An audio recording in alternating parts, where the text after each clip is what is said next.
Childhood vaccines are likely to remain top of mind as we head into the midterm elections. On Monday, the Centers for Disease Control and Protection changed their official recommendations for the childhood vaccine schedule, reducing the number of recommended shots from 17 to 11. As Axios points out, those changes are likely to be challenged in court, as well as on the campaign trail, heading into this year's November elections. Joining us now, author of that new piece and senior policy reporter for Axios, Caitlin Owens. So talk about the ways that this policy change, which has doctors and experts at best concerned, at least very, very worried, is actually going to become a political issue as well. How are those things working in tandem? So you're already seeing it happen, right? Right after the announcement was made this week, I started, seeing the flood of Democrats, echoing a lot of the same things that a lot of the mainstream healthcare groups were saying, which is that this will likely cause a decrease in vaccinations, an increase in disease. And, one of the lines that I am starting to see is that children will die as a result, which is a potent political message. A potent political message as well as a public health message. Right. I mean, I think it puts us again in the place that we were during COVID, where science became debatable and political. And that's a pretty dangerous place to be. Right. And I think you're seeing the Trump administration, as all these groups are saying that this is a bad idea, pediatric groups, the American Medical Association, drug groups. Not political groups. Not political groups, but I think that those groups themselves have been politicized in the eyes of the administration. Secretary Kennedy does not care, and allies do not care what those groups say. They are questionable. They question those groups' motives. And so, I think the politicization just of the kind of healthcare infrastructure in general, we're seeing that happen. Yeah, and I think this also speaks to the larger issue of what is going to dominate the midterms and what the midterms might hinge on, right? We talk about affordability. Of course, that is a salient point. But you can't talk about affordability without talking about the cost of health care. And at a time where Republicans' landmark legislation cut access to Medicaid for millions of people, and then also saw the Affordable Care Act subsidies that were helping some Americans keep their health care in the first place lapse at the end of the year.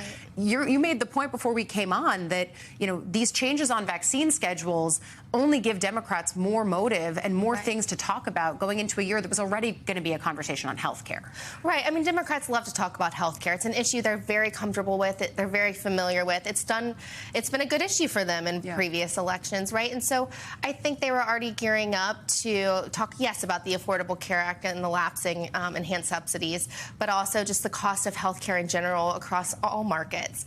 I think just adding in public health vaccines, it dovetails nicely, and I think they're more than happy to talk about this as a portfolio of healthcare issues. Yeah, I think that's right. I always think about things of what is the umbrella, and I think healthcare is such a key umbrella here as it dovetails with affordability. I wonder, as you're looking at what HHS might do next on the policy front, are there other things coming that we should be aware of that also might end up fitting into this, what we're talking about of the policy dovetailing with the politics?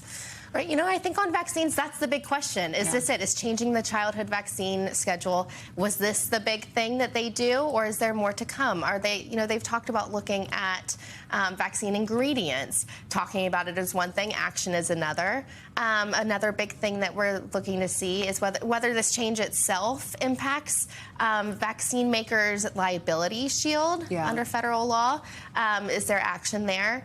And so, and I think on the other hand, the Trump administration is going to be eager to talk about its drug pricing action and those deals that it's made with drug companies, some regulatory things they have in the works. So I don't think it's going to be a slow year. Not going to be a slow year on your beat or mine, but I do think on mine we're going to see tomorrow the Affordable Care Act subsidies that lapsed at the end of the year. House Democrats, in part with a few Republicans, end up voting to try to revive them. From a political and congressional sense, we don't anticipate that legislation to go anywhere. But what kind of confusion does that bring for Americans who are just trying to think about, okay, am I going to have to pay more for health care? Is a fix coming? Probably not. Right. And I mean, those enhanced subsidies have already lapsed. insurance works. There has to be a few months lead time. There could be a fix, experts say, retroactively. It's confusing, to your point. And I think it's not just Affordable Care Act enrollees. That's where the most chaos is going to be, right? That's Sure. where the sticker shock will be the highest. But I think Americans in general, those with health care through their employer, I think they've looked at premium increases this year.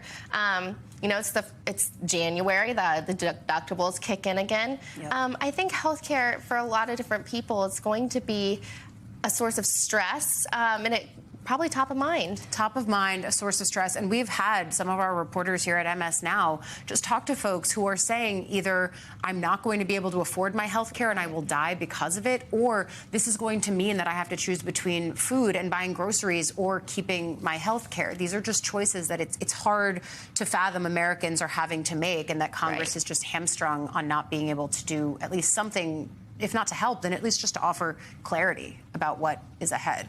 Senior policy reporter for Axios, Caitlin Owens, thank you for coming on, giving us your reporting.